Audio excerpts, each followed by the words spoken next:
Hey everybody, and welcome back. I want to thank now the 101 subscribers I now have. Slowly building that way. So of course, last night was a Royal Rumble, and of course you saw it. I guess quick thoughts on that was either the crowd was dead, maybe the camera angles really threw it off, but I felt like it was just they were working in slow motion. I felt like they were working very safe, obviously to avoid injury, but it was just like they were there to collect a paycheck. It's like they knew who was winning the whole time, and all the other guys were just like, "Yeah, let's just go by the motions. Let's just get through this and get going. Maybe next year they'll have something better for us." But no knocking Cody Rhodes. In fact, I'm going to show him off as a special here. So, as you know, I don't like drop down hips. So when I found out that he had the same torso part, it was only a matter of time before finding an elite Cody Rhodes to switch it over. And here is a ultimate conversion. Obviously, I forgot to switch the boots, and I sold the lower leg part off on Macari real fast. It went by, I literally put it for 25, and someone snagged it, thinking I was going to ask them to lower it. They bought it for 25. So I do have one more gold Cody. I'm going to switch the boots, and then I'm going to sell the gold Cody with the elite boots. Probably at a discounted price. Of course, Cody will probably be a high demand right now, simply because he just won the Royal Rumble. But that's not the one we're talking about today. The formula on that one's simple.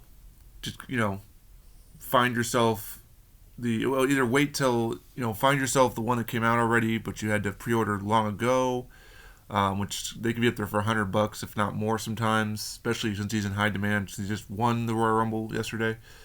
Um, or another option is wait till the Elite 20 or the Ultimate 21 series comes out, which is supposed to have him and his WrestleMania 39 gear. If you don't like the drop down hips, get yourself an elite. I was gonna use the Hell in the Cell Legend Defining Moments ringside one, but then that sold out, and I just can't bring myself to pay $100 just to take apart a figure to switch the slack. So found this one on Target for like retail price, and then just kind of swapped it that way. I like it. Still works. No drop down hips. No worry about the leg breaking with the drop down hip.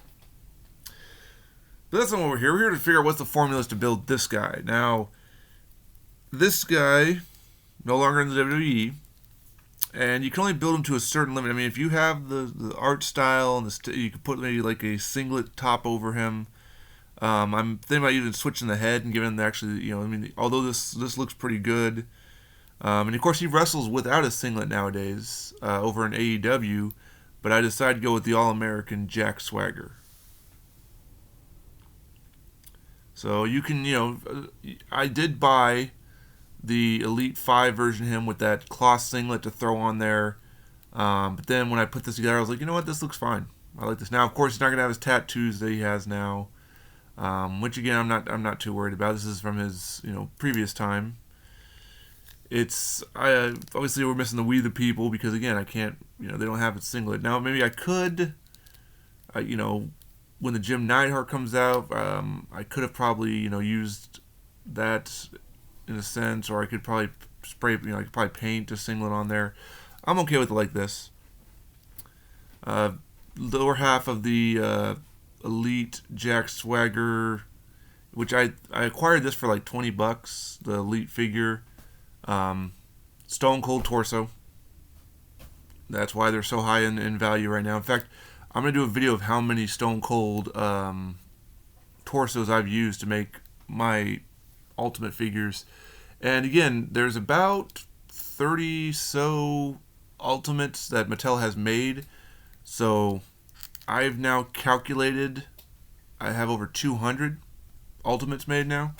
So if you want to really grow your Ultimate roster, it can be done. In fact, I still have Giovanni Vinci in the works.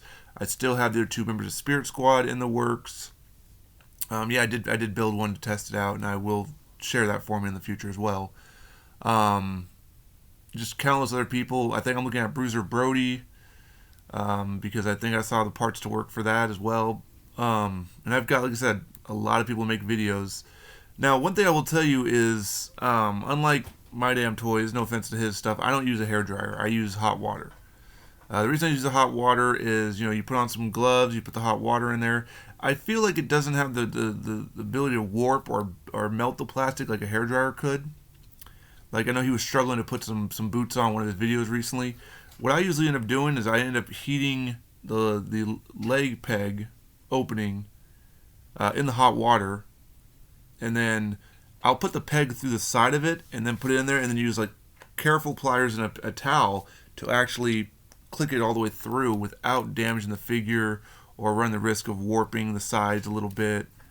I didn't do it with Jack. I just left Jack alone. So Jack, basically the formula is you've got his elite lower, you got the Austin torso. I switched out to give him the longer because they don't have this in elite or in double jointed arm style.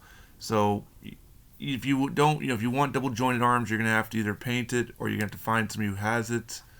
But Matt Hardy left before they had double jointed arms. I'm trying to think if anybody has it. I couldn't find anybody with a formula that has that. So I'm not too worried about it. It still works. He can still do moves. He's still pretty big too. Like that was one issue with his elites was the torso they gave him always made him smaller. And Jack was actually a big guy, so this really does, do justice. It's way better than his AEW version. If you have his AEW figure, I even modded and altered mine into a white gear using the Wardlow lower half. And that worked for a while, but it still pales in comparison to this. This is solid.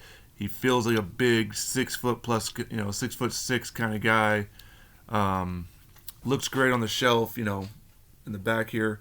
And of course, he just has a singlet down. But if you want to grab the Undertaker straps and throw it on there, it would cover up this part as well.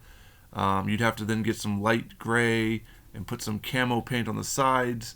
But really, that's about it. That's all it's missing from this figure. And then maybe on the back, you write in "We the People" in white or something, if you have that ability. Again, I don't specialize in anything other than Frankensteining, and I can do a little bit of painting.